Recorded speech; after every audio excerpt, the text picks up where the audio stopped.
कल की अवतार ये भगवान का अवतार है जो कि सबसे आखिर में आता है, कलयुग के आखिर में आता है एकदम। उससे फिर से धर्म की स्थापना करेंगे। He would rule the planet for 1000 years. You know, humanity is just so discouraged with its own efforts that they need an external savior. And Kalki is supposed to return towards the end of the Kalyug. Tens and hundreds of quotation only from Veda talking about Prophet Muhammad sallallahu alaihi wasallam. यानी युग युग में जब भी परेशानी आएंगी इस धरती पे तो मैं एक रूप हासिल करूंगा, अवतार। उसमें पता चलता है जिसे हम कहते हैं पैगंबर, आखिरी पैगंबर, आखिरी अवतार कौन है? कल के अवतार।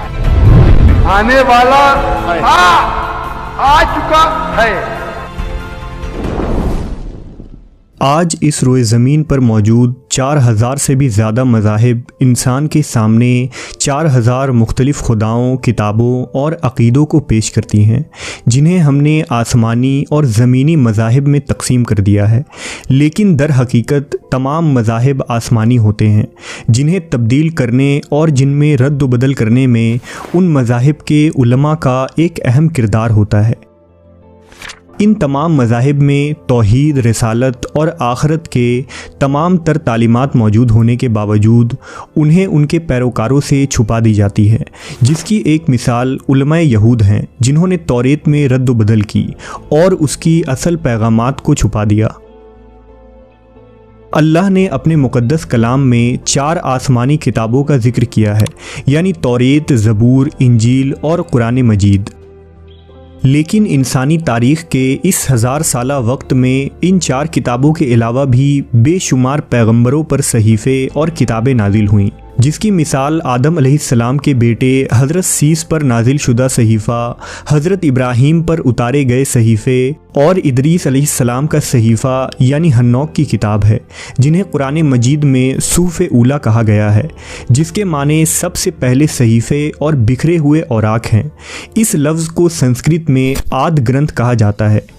ये अव्वलीन सहीफ़े या आद ग्रंथ कहीं गायब नहीं हुए, बल्कि दुनिया में आज भी मुख्तलिफ़ नामों से मौजूद हैं। और यही नहीं, बल्कि उनमें लिखी बातें और पेशन गोइयाँ किसी हैरान कुन मुआजिज़े से कम नहीं। उन्हीं आद ग्रंथ में हिंदू धर्म की मशहूर किताब वेद है। दरअसल हिंदू या सनातन मज़हब दुनिया की कदीम तरीन मज़ाहिब में एक है। इस मज़हब के मुक़द्दस किताबों के मुताले से पता चलता है कि हज़रत नूह अलैहिस्सलाम के ज़माने में हिंदुस्तान में इस मज़हब का ज़हूर हुआ था। सरज़मीन हिंदुस्तान को साम बिन नूह की नस्ल से भरत नामी शख्स ने आबाद किया था, जिस मुनासिबत से हिंदुस्तान को भारत भी कहा जाता है। वेद और पुराणों में आदम अलैहिस्सलाम, उनकी औलादों, इंसानी तारीख़ की इब्तदा और हज़रत नूह का ज़िक्र मिलता है, जिन्हें मनूह कहा गया है। और आप अलैहिस्सलाम के ज़माने में आने वाले अजीम तूफ़ान की कहानी भी वेद में तफसील से मौजूद है, जिसे महाजल प्रलय का नाम दिया गया है। इसमें कोई शक नहीं कि अल्लाह ने दुनिया के हर इलाके और मुल्कों में कम से कम एक पैगंबर को ज़रूर माबूस किया है।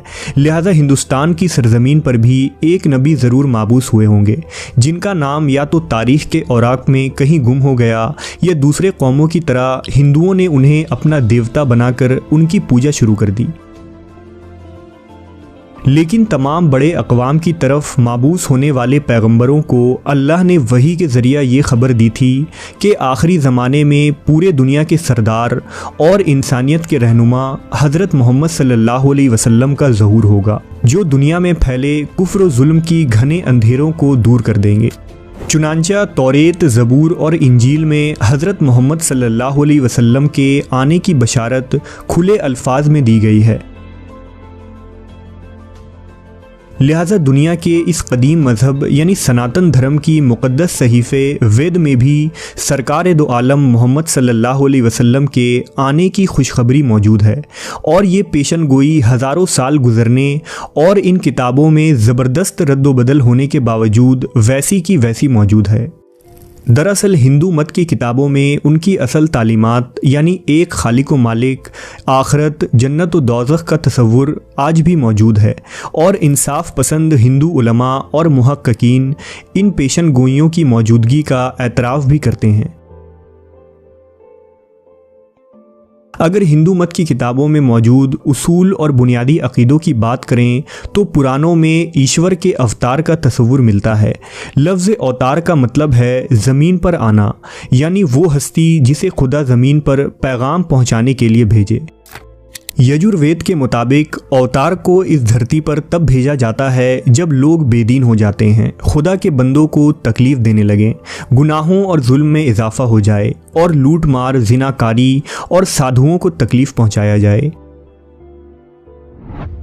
शास्त्रों के मुताबिक अवतार की कई किस्में हैं, मसलन विमा अवतार, आवेश अवतार, अंश अवतार वगैरह।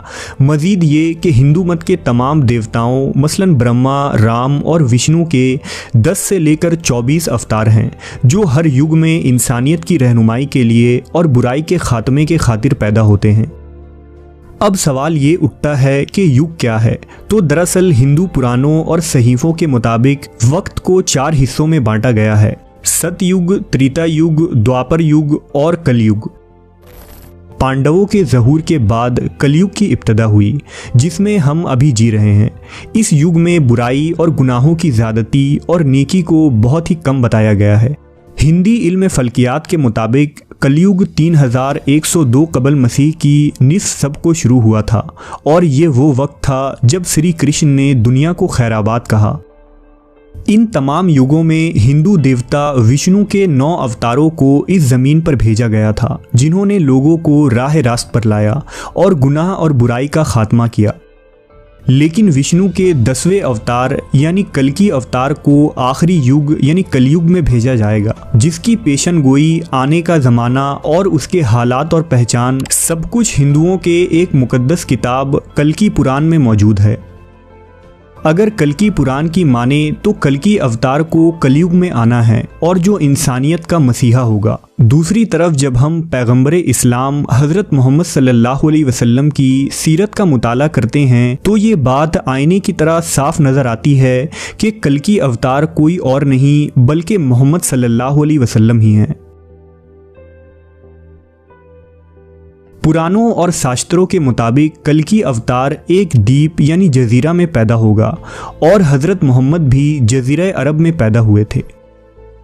पेशन गोइयों के मुताबिक कल्कि सुम्बुल नामी गांव में पैदा होगा और उसका जन्म एक बड़े पुरोहित के घर होगा।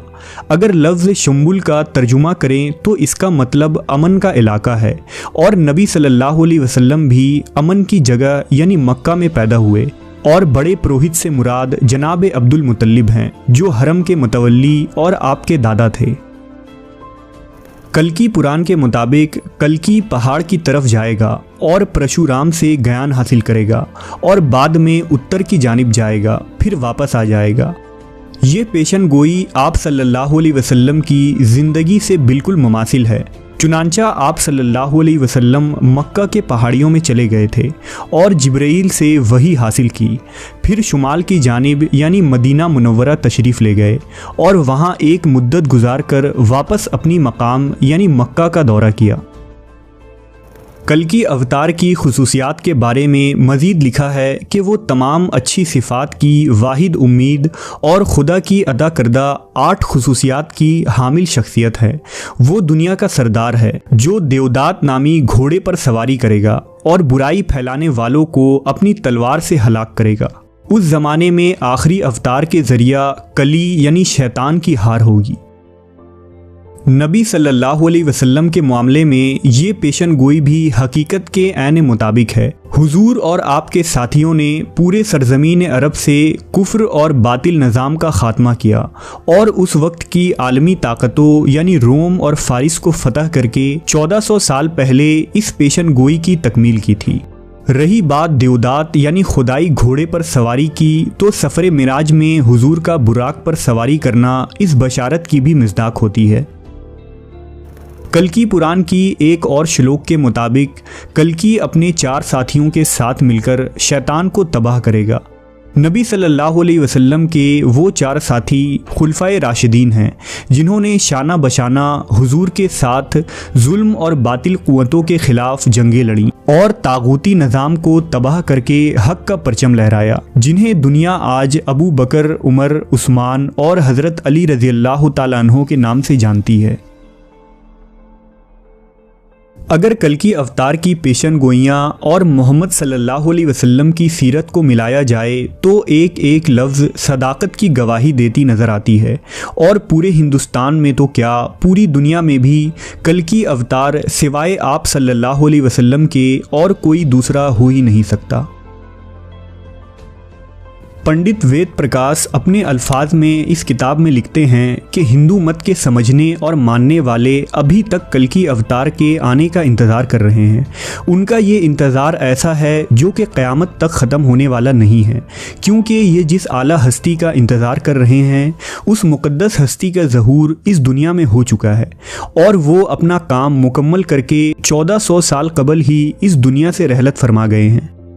पूरी इंसानियत की फलाह व कामयाबी आखिरी नबी हज़रत मोहम्मद सल्लल्लाहु अलैहि वसल्लम और उनके पैगाम को मान लेने में ही है।